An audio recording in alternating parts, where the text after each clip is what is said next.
Aprendendo a lidar com as emoções. Quando a gente é convidado para assistir uma palestra, para uma roda de conversa, a primeira pergunta que a gente se faz é se a temática é pertinente ou é do meu interesse. Isso é praxe. Então eu coloquei aí algumas emoções positivas e negativas para a gente ver se esse assunto vai servir para a gente. Ou seja, se a gente já sentiu ódio, amor, angústia, ansiedade, tem vários aí que vocês estão lendo e é importante que a gente saiba até que ponto a gente se encaixa em cada situação dessa emocional, para que lá na frente a gente possa entender por que é que a gente sente isso e como a gente pode conviver e ter um novo salto de qualidade no tocante a essas emoções. E agora, rapidinho, vamos falar sobre uma autobiografia em 5 capítulos. Ando pela rua. Vejo um buraco. E caio nele.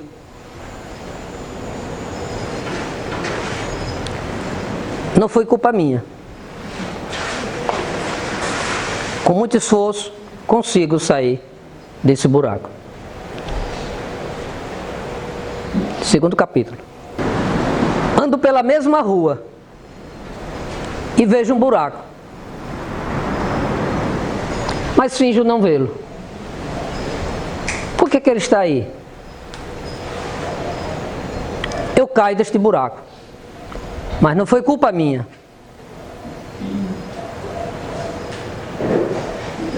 Com muito esforço, consigo sair do buraco. Agora o 3º capítulo. Caminho pela mesma rua e vejo que tem um buraco. Finjo que não vejo o buraco. Eu caio no buraco. Mas a culpa foi minha. Dessa vez, caí no buraco. A culpa foi minha.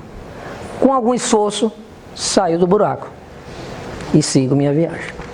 4º capítulo. Ando pela rua.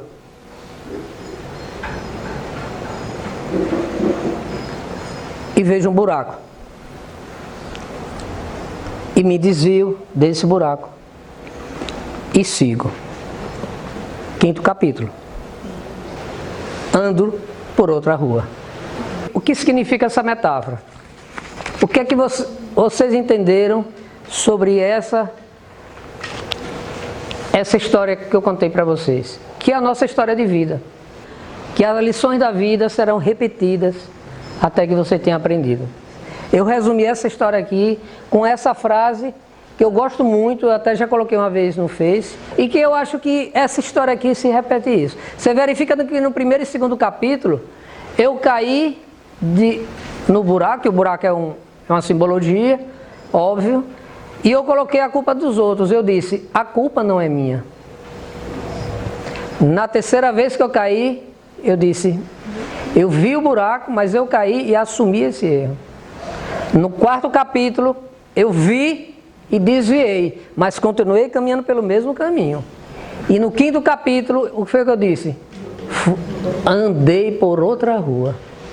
Então eu acho que isso reflete muito do que somos, do que fazemos e do que a gente tem que entender da vida, para que as lições da vida, elas sempre serão repetidas até que a gente tenha aprendido. Porque se a gente fizer do mesmo, a resposta será do mesmo. Então, vamos começar a aprender realmente a lidar com as emoções. E aí vem uma pergunta que eu faço para todos, se eu posso dizer que isso é verdadeiro. Se a gente adota comportamentos na nossa vida, mesmo não concordando com eles. Se temos tendência a seguir os outros sem questionarmos.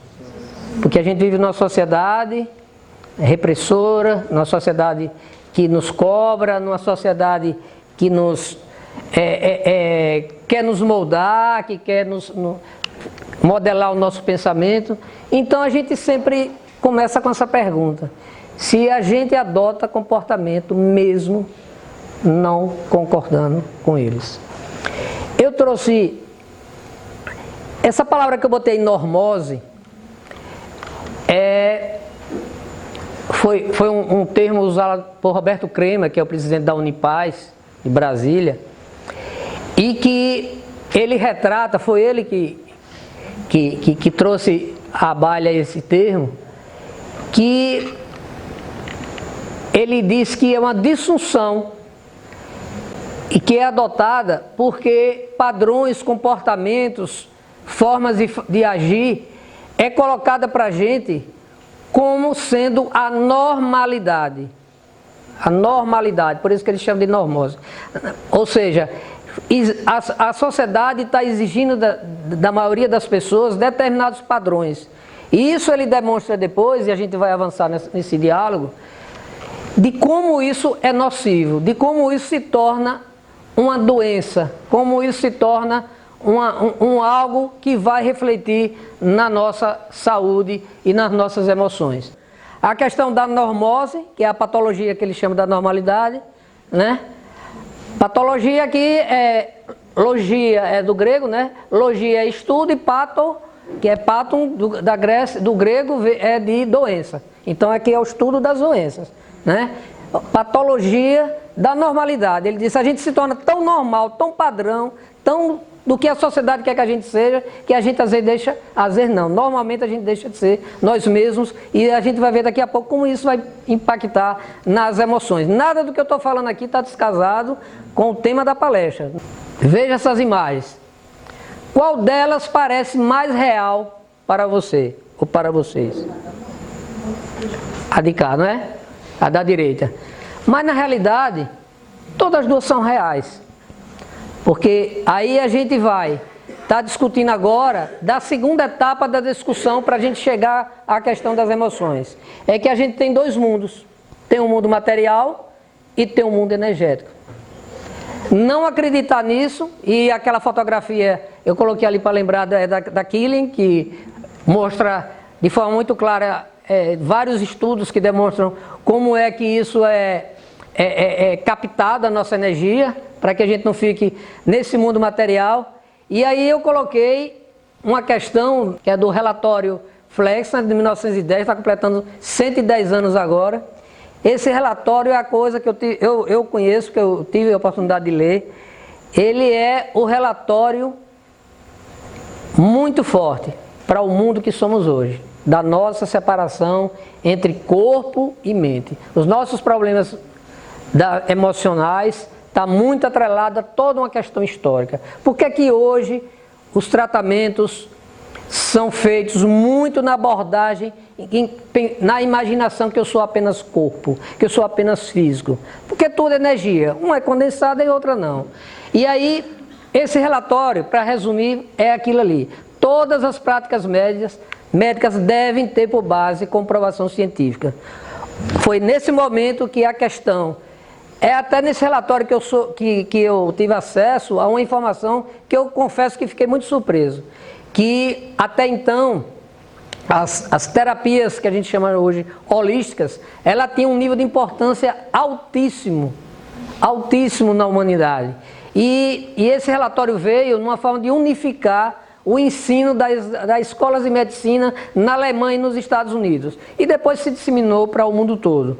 Mas nenhuma crítica à questão médica, nenhuma crítica aqui, apenas para dizer que tudo tem origem. Porque aqui hoje, quando a gente vê as pessoas, a gente só observa a questão dos sintomas. Se eu estou com um problema de dor de cabeça, o meu problema é unicamente na cabeça. Se eu estou com problema no ouvido, o meu único problema é no ouvido. Então a gente foi colocado em partes. E esse relatório, ele tratou muito isso e afastou muitas terapias, porque se muitas terapias não têm comprovação científica, não é palpável, né? Você vê resultados, mas você não tem como comprovar no laboratório ou como comprovar com experimentação. E esse Descartes também, que é um estudioso do século XVII, olha o que ele escreveu, que a mente não tem influência sobre o corpo. E isso aí foi se irradiando, foi vigorando, e estamos como estamos hoje, né? a questão da divisão mente e corpo. E aí a gente pode pensar que essas questões que a gente está tratando hoje, de corpo, mente, é algo esotérico, é algo de um terapeuta meio malucão, meio isso, meio aquilo, que a gente ainda ouve muita coisa nesse sentido, né? Quem não me conhece, eu trabalhei quase 40 anos no segmento financeiro, dirigindo banco, assessorando outras instâncias, mas quando você começa a ter um novo olhar sobre essas outras questões, você acha que é algo novo, você acha que é modismo, que é do processo já de expansão da consciência, que a gente está atingindo outro estágio consciencial da humanidade, nada disso. Eu sou uma pessoa que eu gosto muito de ler. Comecei a admirar os estudiosos, os gregos, os filósofos, os romanos. Tem uma escola estoica, quem quiser estudar hoje é fantástico. E olha só, que eles colocaram coisas que a gente pensa que esse Sêneca foi um dos homens mais ricos de Roma, estudioso. E ele é parte da cura o desejo de ser curado. Olha o que ele escreveu naquela época, né? Que depois até Nero obrigou que ele cortasse os pulsos. Platão, olha o que ele escreveu. Platão, praticamente, Platão, para quem não sabe, a gente conhece muito da história de Sócrates hoje através de Platão, porque Sócrates não escreveu nada. Platão foi que escreveu muito o que Sócrates pensava. Ele colocou: o homem é o equilíbrio do corpo e da alma. E depois disse que agora é que as coisas estão assim. Hipócrates, que é o pai da medicina, colocou: antes de curar alguém, pergunte se ele está disposto a desistir de coisas que fizeram adoecer. Olha só. Incrível, se você começar a ler, tem uma obra de Platão, que é a República, ele fala muito sobre, acredite, sobre nutrição, sobre ginástica, sobre a natureza, sobre caminhar com a natureza, respeitar os movimentos, para que a gente pudesse atender que nada é perene, né? Que a impermanência, que a gente quer tanto que tudo seja permanente, a própria natureza nos ensina da impermanência.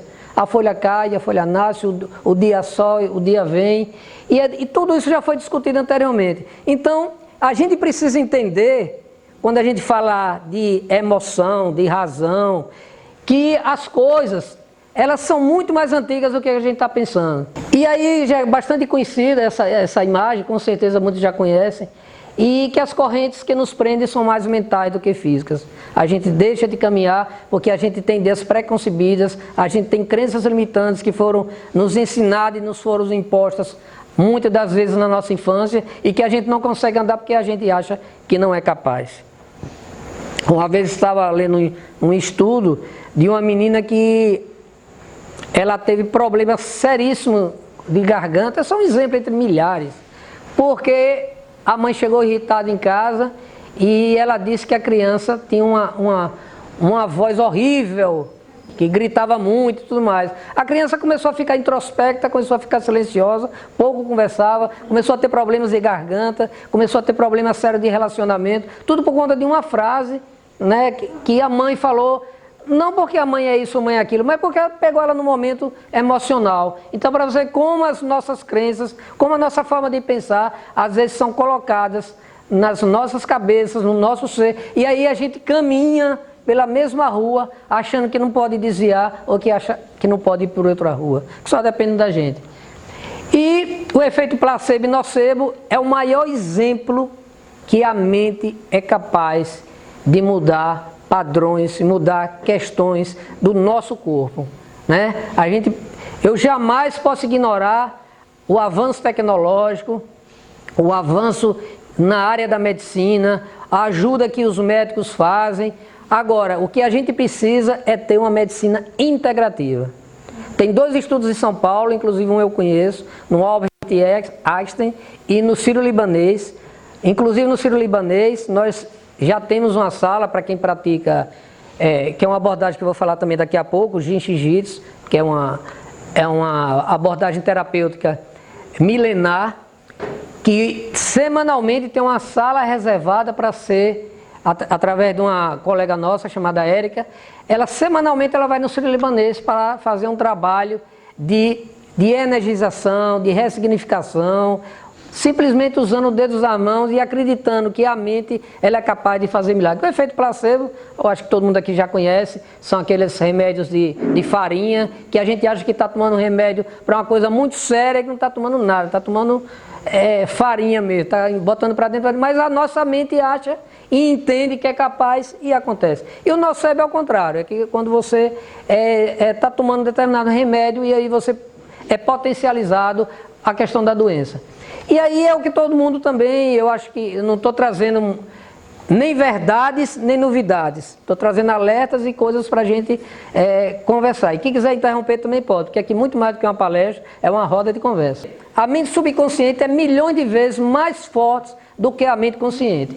Olha só, por isso que às vezes a gente quer mudar e não consegue. Por isso que às vezes a gente fala determinada coisa e não quer acreditar. Por causa disso, porque a nossa mente, isso também são estudos, ela é dividida em mente consciente e subconsciente. A consciente, eu não vou me alongar aqui porque é raciocínio, tomar decisões, as memórias. E olha quem está tomando conta da gente, o subconsciente.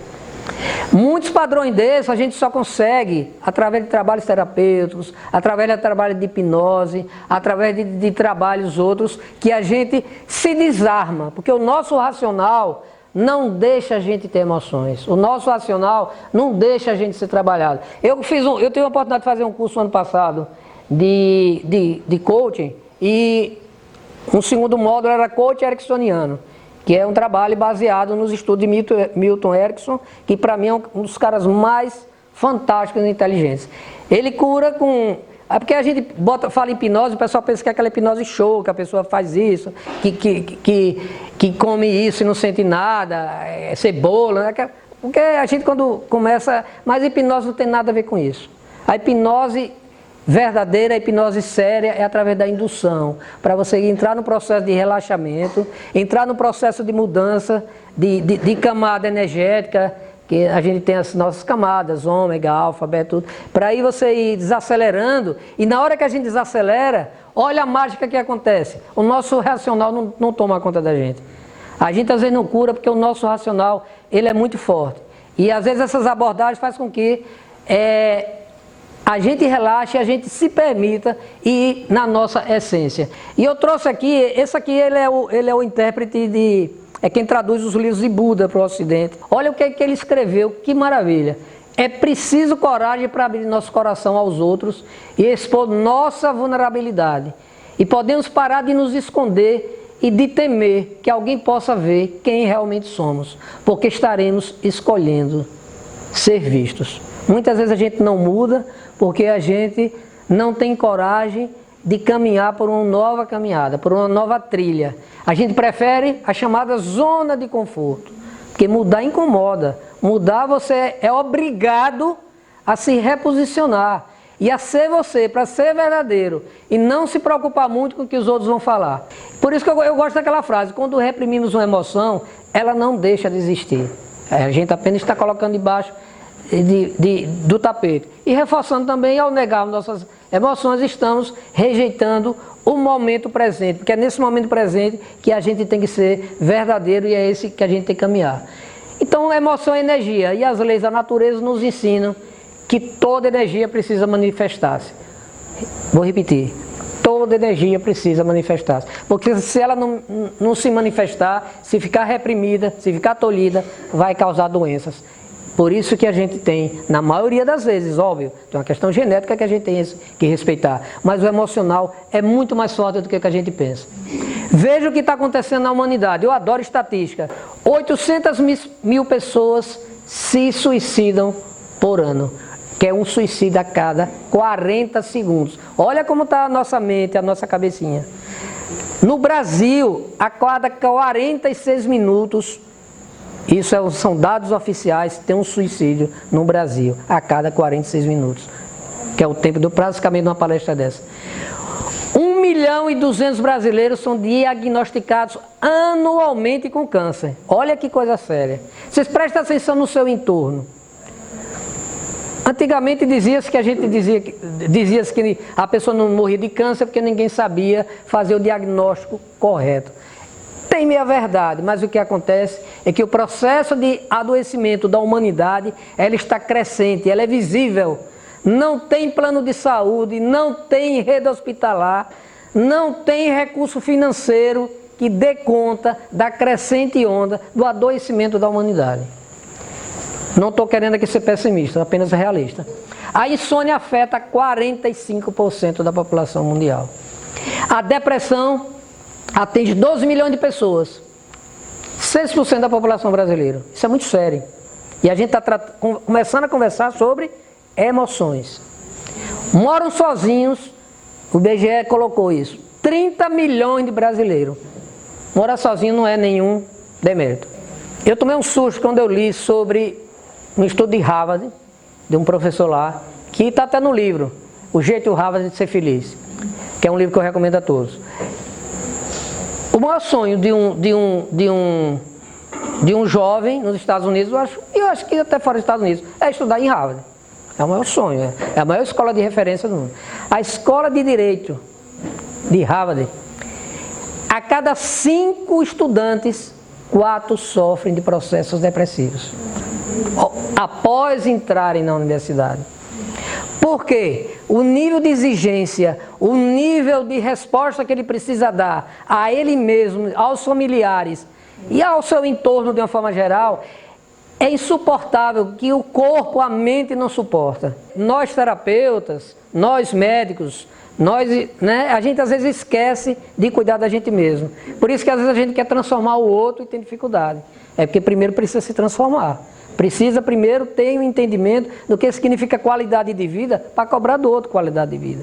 75% da ida aos médicos é sobre estresse e ansiedade. 1 em cada 3 crianças de 5 a 9 anos tem excesso de peso no Brasil.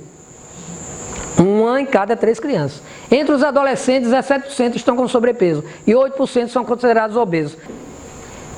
Veja o que é que está acontecendo com a nossa sociedade. Tem um documentário do ano passado que foi feito em cima de uma pesquisa com 45 mil pessoas e foi feita uma roda de conversa no mesma noite, um dia de sexta-feira, em todas as capitais do Brasil, inclusive aqui. Aqui, claro que não é o documentário, mas aqui eu apenas vou colocar o que é um resumo do resumo.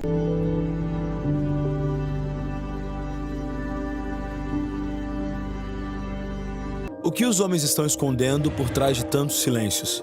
Para discutir masculinidades é essencial abrirmos essa caixa.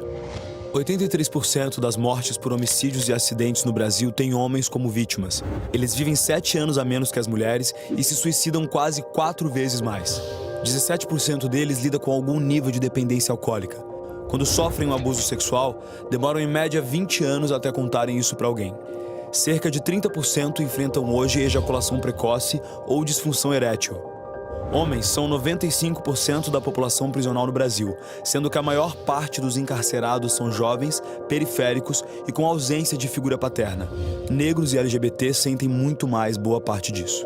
Mesmo diante desse cenário, apenas 3 em cada 10 homens possuem o hábito de conversar sobre seus maiores medos e dúvidas com seus amigos. Os homens sofrem, mas sofrem calados e sozinhos. A abertura emocional tem a ver com você dizer: cara, eu tô com medo de não ser competente no meu trabalho. Eu tô com medo de perder a minha parceira. Ou meu pai tá muito doente e eu não sei como reagir em relação a ele, eu não sei o que falar. E eu tenho um monte de coisas engasgadas aqui que eu não consigo dizer. Isso é abertura emocional. E eu não preciso fazer isso chorando ou dizendo que eu sou um coitado. Acho que um problema que pode surgir quando a gente fala do silêncio dos homens é pensar, bom, os homens estão o tempo todo falando, se impondo, interrompendo as mulheres em tudo que elas estão falando, eles estão em lugares de poder, como assim os homens estão em silêncio? O que eu mais ouço é a voz de homem falando. É que tem uma diferença entre falar e se revelar de fato. Então, quando um homem fala verbalmente, ele está ocultando muitas camadas de profundidade emocional que ele tem. Ele fala para sustentar uma imagem. 6 em cada 10 homens afirmam lidar hoje com distúrbios emocionais em algum nível. Muitos ainda não diagnosticados, pois evitam buscar ajuda. Os mais comuns são ansiedade, depressão, vício em pornografia e insônia. Mas outros vícios, como álcool, demais drogas, comida, apostas e jogos eletrônicos, são mais presentes do que imaginamos. A maioria dos homens afirma ter o pai como principal referência de masculinidade, mas só 1 em cada 10 já conversou com o pai sobre o que significa ser homem. Em nossa pesquisa, identificamos o quanto os homens concordam terem sido ensinados cada uma das crenças a seguir, durante a infância e a adolescência. Ser bem-sucedido profissionalmente.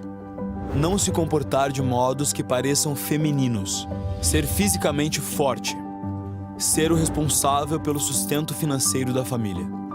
Não expressar minhas emoções. Dar em cima das mulheres sempre que possível. E somente 2 em cada 10 homens dizem ter tido exemplos práticos de como lidar com as suas emoções. Por que pais e filhos têm tanta dificuldade em conversar sobre as pressões que enfrentam como homens? Como os pais podem ser mais presentes, abertos e afetuosos? O que a gente mais vê é o seguinte: homem que é homem, não. Pronto. Está dito aí muito do que foi escrito aí nesse documentário. É um documentário que tem de graça no YouTube. Recomendo a todos assistirem, homens e mulheres. Porque muito do que está relatado aqui, que fala sobre os homens, quem sofre reflexo disso, na maioria das vezes é as mulheres. Porque enquanto os homens não tiverem consciência do impacto que é a educação e que tudo mais está fazendo com eles, geralmente, em boa parte, é um reflexo nas mulheres. Daí vem a origem de todas as agressões e tudo mais. Muito da origem está aí. Então, quando fala aqui homens, mas de uma forma geral, reprimiu emoções, o que acontece? Saúde, independente do sexo. Saúde precária, expectativa de vida baixa, sexualidade restritiva, as questões das dores dos homens negros, que é a questão social, da discriminação, né, o corpo trancado e tudo mais. Eu quero trazer para aqui, porque para a gente fazer o tempo todo, ficar falando, teorizando, emoções, razão, o lado racional, o lado emocional, a gente precisava trazer aqui também uma abordagem na prática. Como é que eu vou cuidar se eu estou racional, se eu não estou indo para psicólogo, se eu não estou fazendo regressão, se eu não estou fazendo hipnose? Como é que eu vou chegar a acessar esse meu subconsciente que eu já aprendi que toma conta de mim em 90%? Que as minhas emoções estão lá e o meu racional não deixa que as coisas mudem de figura. Uma das abordagens é uma abordagem chamada, aquela que está escrita ali em cima, Jin Shin Jitsu. Essa abordagem é japonesa, é milenar, foi resgatada por um homem chamado Jiro Murai, trazida para o Ocidente por uma mulher chamada Mary Busnali, e eu tive a oportunidade de conhecer, tenho visto depoimentos fantásticos, verdadeiras mudança de vida na vida das pessoas. Me apaixonei por essa terapia, fiz vários cursos de outras terapias, que em nenhum momento eu estou aqui engrandecendo e dizendo que ela é a verdade verdadeira, mas ela é apenas mais uma que nos permite ter um olhar diferenciado sobre as nossas emoções. Porque quando a gente está... muita gente estranha o nome, Jin Shin Jitsu, mas é o que está escrito ali. Jitsu significa arte, Shin, criador, e Jin, homem. É como se fosse assim, a arte do criador, do divino, do Deus que cada um acredita, precisa do nome, através do homem. Ele está utilizando entre aspas, o homem para trazer essa arte. A gente chama de arte porque nessa abordagem aí, a gente não gosta de chamar de técnica, porque técnica remete a um padrão. Ou seja, se você tem uma dor de cabeça, a sua dor de cabeça eu vou tratar da mesma forma. E não é assim. Porque a sua dor de cabeça, a origem foi fruto de uma coisa. A dor de cabeça dele é fruto de outra coisa. Porque quando é técnica, a gente sempre é relativamente obrigado a seguir um protocolo. Olha, se chegar aqui uma pessoa com dor de cabeça, letra D, A, B, C, D, dor de cabeça, faz isso, isso e isso. Ah, eu estou com sinusite. S, sinusite. Ah, sinusite, isso é uma técnica. Porque tem um padrão, tem uma metodologia, tem um protocolo que exige. E quem cuida das abordagens orientais sabem que o que menos acontece é um padrão, né? Então, Eu vou fazer um pequeno depoimento, inclusive ela é de Maceió, é aqui próximo, eu pedi autorização a ela, né, até porque foi eu que gravei e ela não se incomoda de disseminar. Olá pessoal, meu nome é Márcia e quero compartilhar com vocês sobre a arte do Jinshin Jyutsu, que veio para a minha vida como um divisor de águas. A arte do Jinshin Jyutsu transformou a minha vida em diversidade de questões e vou compartilhar com vocês apenas uma delas. Há 3 anos atrás tive um diagnóstico de câncer na mama e esse diagnóstico, claro, como vocês já devem ter ouvido muito falar sobre o câncer, é assustador. E aí o Jinshin Jyutsu, trabalhado diariamente com muito comprometimento, a postura essa que estou te mostrando agora me deu muitos resultados, a que eu faço até hoje. Então foram 40 dias de terapia intensiva, uma terapia complementar que traz muitos resultados. Compartilhar com vocês porque é fácil trabalhar com a terapia complementar porque são suas mãos, são mãos que curam. Então, eu fui diagnosticada com CA, com câncer de mama, e aí deu BIRADS 5, e meu médico tinha dito que tratamento só seria fora do estado de Alagoas, vamos dizer assim. E aí, trabalhando o Jinshin Jyutsu 40 dias com uma série de posturas, eu fiz novamente todos os exames, no qual me deu um resultado de liberdade do câncer na mama. A minha médica não acreditou, claro, nesse resultado. Sou muito grata a Deus por ter conhecido essa arte, sou muito grata a mim mesma por ter me comprometido e acreditado a trabalhar a postura e sou grata também por poder estar aqui compartilhando com vocês. Obrigada. Vocês podem perguntar por que eu trouxe isso aqui. Eu não estou aqui advogando que as pessoas deixem de ir para um médico para ficar fazendo qualquer tipo de terapia. Longe de mim estar advogando isso. Seria muita ignorância e irresponsabilidade de minha parte. O que eu quero trazer para aqui com mais esse exemplo é tocar na temática da palestra, emoções.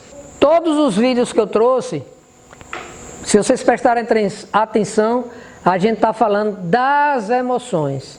Lembra sempre que nós temos a dualidade, nós temos os dois lados e que é quem fala muito sobre isso, né? Sobre a sombra e sobre a luz. Vamos esquecer esse negócio que a gente não pode e não tem como deixar de ter emoções. Se a gente deixar de ter emoções, a gente está morto. Se a gente tivesse uma maquininha que a gente tirasse agora, a partir de hoje, o medo também é salutar, a depender da situação. Se você não tiver medo, então vocês coloquem a mão em cima do fogão, quando estiver bem quente. Então o medo também serve para nos alertar, né? A raiva serve para a gente até avaliar por que aquilo ali está me dando raiva. Por que está me incomodando aquela raiva ali? Por que fulano está agindo daquela forma e está me incomodando? Será que ali não é um reflexo, não é um espelho daquilo que está acontecendo dentro de mim e eu não estou querendo assumir como sendo um problema meu? Então a gente tem que ter cuidado com essa questão das emoções. Então o Jinshin Jyutsu, ela trata basicamente de 5 atitudes: preocupação, medo, raiva, tristeza e pretensão. Então assim, a gente vai passar para vocês uma coisa muito simplória, mas se for feito, já muda a vida. Estou dizendo, não é por experiência só individual não, que eu sou meio suspeito. Quando a gente gosta de uma coisa, a gente fica meio cego. É porque a gente vê isso no resultado nas pessoas. Mas se você pegar no dedo polegar, você está dialogando com as suas preocupações. Aí eu alequei algumas coisas: problema de depressão, de ódio, obsessão, ansiedade, né? E você está impactando diretamente com 2 órgãos, o baço e o estômago. Se você sentir que está com algum problema no baço, estômago, pegue todo isso aqui, dá para a gente fazer no trabalho, conversando, aquelas reuniões chatas que a gente participa, assistindo novela, assistindo jornal. né? Você dá uma caminhada pelos seus dedos e você está dialogando com tudo. As pessoas que estão muito preocupadas, muito ansiosas, muito nervosas, muito... Pegue no... Hein? Cheio de gastrite. Cheio de gastrite. Pegue no dedo polegar que vocês vão ver. Aí você está mexendo com a energia vital. Nós somos fruto de tudo, está aqui dentro da gente. E qual mão? As duas mãos. Você faz uma, depois faz outra. Outra pergunta que alguém poderia estar pensando. Quantos minutos? Pode ser 3, pode ser 5, pode ser 10, pode ser 15. O seu corpo, você vai sentindo. E às vezes você... Aí não, mas eu não tenho tempo. Problema não, quando você se deitar para dormir. Se não tiver outra coisa para fazer antes do sono, aí você pega no dedo polegar, fica ali. Aí se adormecer, melhor ainda se você adormecer no dedo polegar.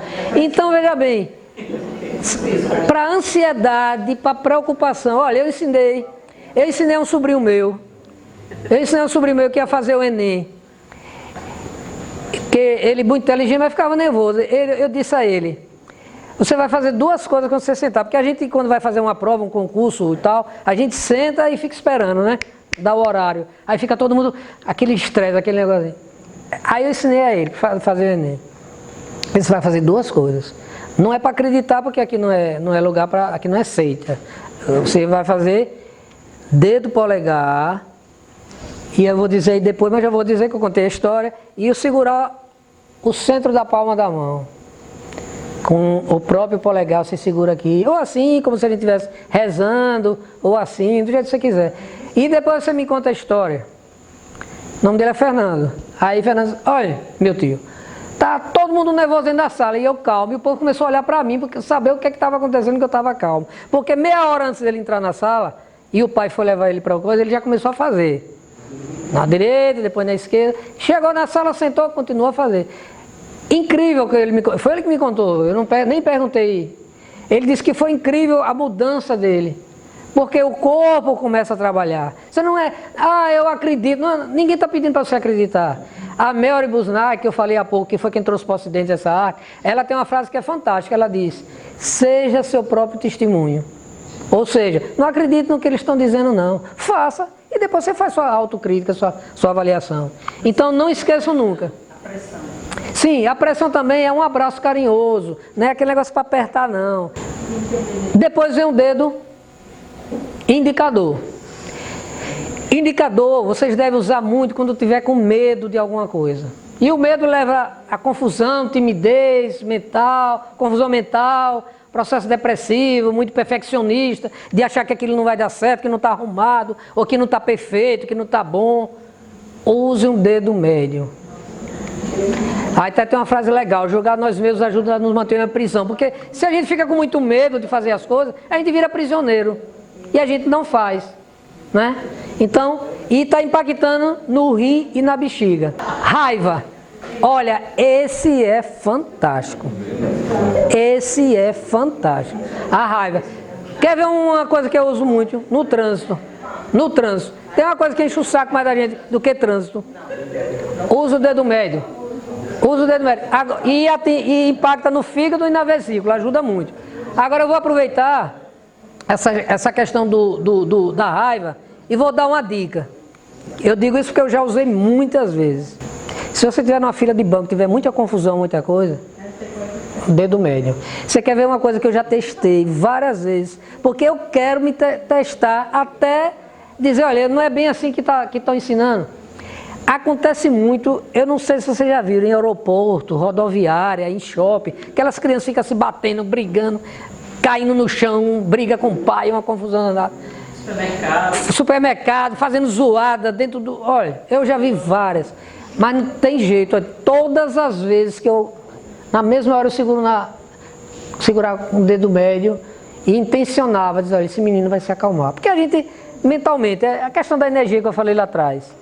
A gente intenciona, essa criança vai se acalmar. Eu já usei várias vezes, não foi uma nem duas não. Faça, depois vocês vão contar se não faz sentido. Toda vez que você estiver com raiva, daqui a pouco você começa a ressignificar aquela raiva. Como quem diz, olha, eu estou com raiva daquilo que ele viu, mas é o problema dele. Tristeza. Aí é o dedo anular.